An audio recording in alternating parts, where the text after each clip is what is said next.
Selamat siang, kami dari kelompok 4 akan menjelaskan tentang materi penilaian obligasi dan pemilihan strategi obligasi. Kami beranggotakan 5 orang. Pertama, ada Aldi Taufik dengan NIM 1905510258, Oktabrian Firhanusa 1905510287, Fatoni Anwar 1905510292, Adela Novelia 1905510310, dan saya sendiri Chelsea Aulia dengan NIM 1905510289. Penilaian obligasi. Obligasi adalah surat utang yang dikeluarkan oleh perusahaan atau negara. Jangka waktu obligasi bermacam-macam, ada yang relatif pendek yaitu 1 tahun, ada juga yang relatif panjang yaitu 30 tahun. Sedangkan obligasi konsol yakni obligasi yang jangka waktu jatuh temponya tidak terbatas. Ciri obligasi pembayaran bunga tetap untuk suatu periode. Istilah kunci yang berkaitan dengan obligasi yang pertama nilai nominal atau par value. Par value adalah harga yang tercantum pada surat obligasi. Nilai itu mencerminkan harga yang akan dibayar oleh penerbit pada tanggal jatuh temponya. Yang kedua, kupon tingkat bunga. Tingkat bunga atau dalam presentasi berdasarkan nominalnya. Nominal yang akan dibayar oleh penerbit obligasi. Pemegang obligasi akan memperoleh bayaran bunga 20% dikali 1 juta sama dengan 200 juta per tahun selama 10 tahun. Pembayaran ditentukan oleh penerbit obligasi. 3. Jatuh tempo. Biasanya ditetapkan dalam satuan tahun. Pada saat jatuh tempo, penerbit obligasi punya kewajiban untuk melunasi.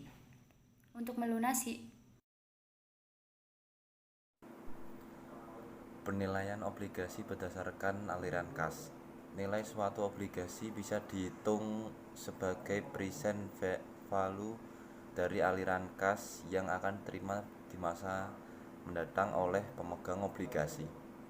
Contohnya, suatu obligasi memiliki nominal sebesar 1 juta dengan kupon bunga sebesar 20%. Dibayarkan setiap tahun, jangka waktu 10 tahun. Misalkan tingkat keuntungan yang disyaratkan untuk obligasi tersebut adalah 20%. Tingkat keuntungan aset bebas resiko dan premi resiko tergantung dari beberapa faktor sebagai berikut ini. Yang pertama, premi maturity, yaitu jangka waktu atau jatuh tempo yang berbeda menyebabkan perbedaan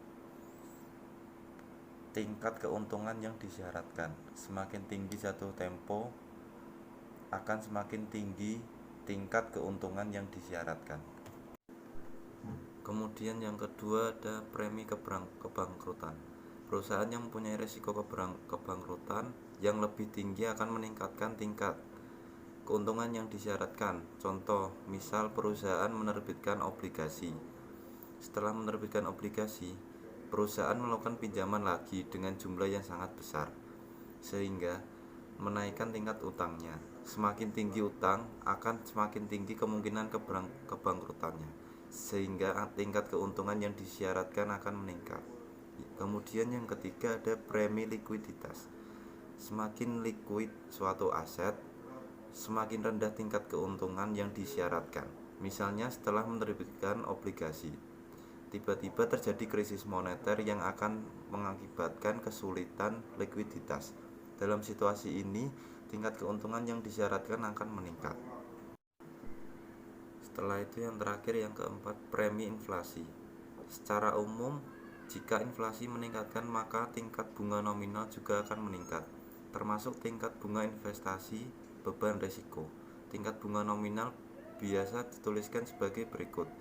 Tingkat bunga nominal sama dengan tingkat bunga real plus inflasi. Misal, setelah perusahaan menerbitkan obligasi, tingkat inflasi meningkat.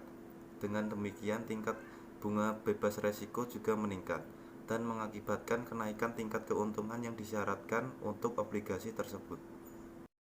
Nah, ada juga nih yang namanya strategi investasi obligasi. Jadi, menurut R2 Standelin, dalam pengelolaan portofolio, Obligasi itu mempunyai 3 pendekatan. Yang pertama pendekatan pasif, yang kedua pendekatan aktif, dan yang ketiga ada gabungan dari kedua pendekatan tersebut atau yang biasa disebut dengan obligasi imunisasi.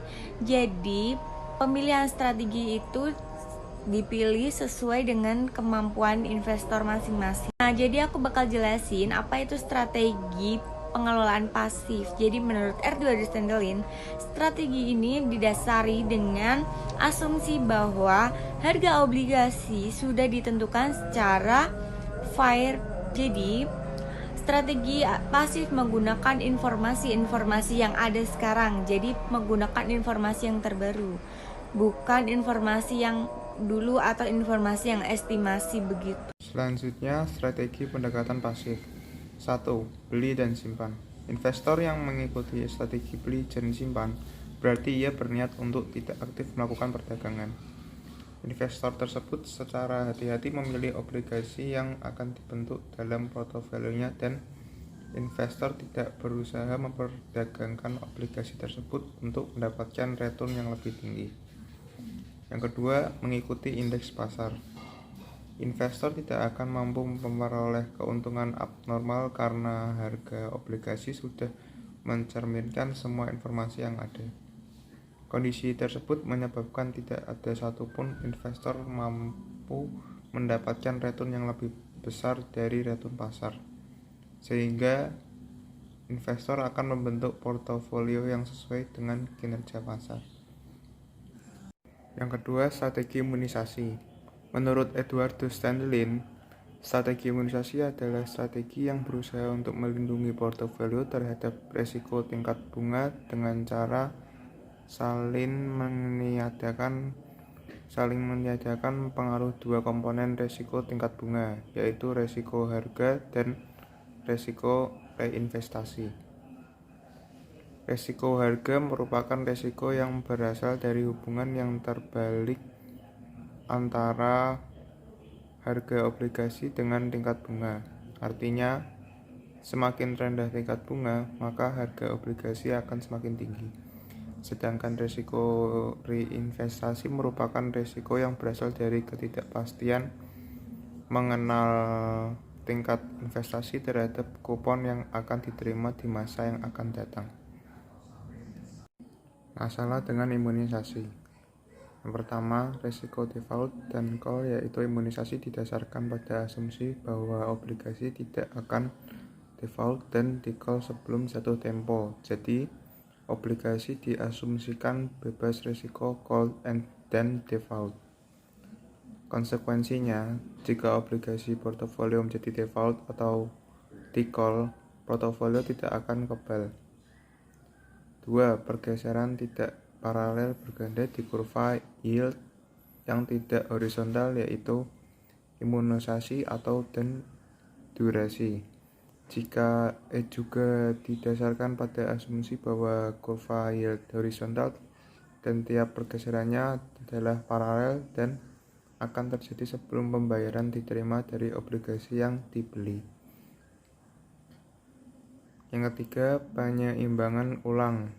Penyeimbangan ulang yaitu merujuk pada penjualan sebagian sekuritas yang dimiliki dan menggantinya dengan sekuritas lain, sehingga durasi portofolio sesuai dengan durasi arus kas keluar yang dijanjikan. 3. Strategi aktif. Menurut William F. Sam, metode aktif manajemen portofolio obligasi didasarkan pada asumsi bahwa pasar obligasi tidak efisien.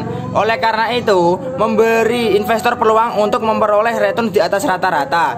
Jadi, manajemen aktif didasarkan pada kemampuan manajemen portofolio untuk mengidentifikasi obligasi yang salah dihargai atau menentukan saat yang tepat untuk membeli atau menjual di pasar obligasi dengan meramalkan tingkat bunga secara akurat. 1. Mengestimasi perubahan tingkat bunga.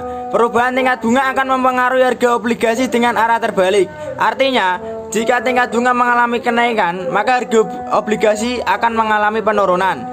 2. Mengidentifikasi adanya kesalahan harga pada suatu obligasi. portofolio obligasi berusaha menyesuaikan perubahan lingkungan yang terjadi dengan melaksanakan apa yang disebut dengan bond swaps, atau yaitu suatu strategi pengelolaan aktif yang berusaha untuk meningkatkan return portofolio obligasi dengan cara mengidentifikasi adanya kesalahan penetapan harga pada suatu obligasi di pasaran.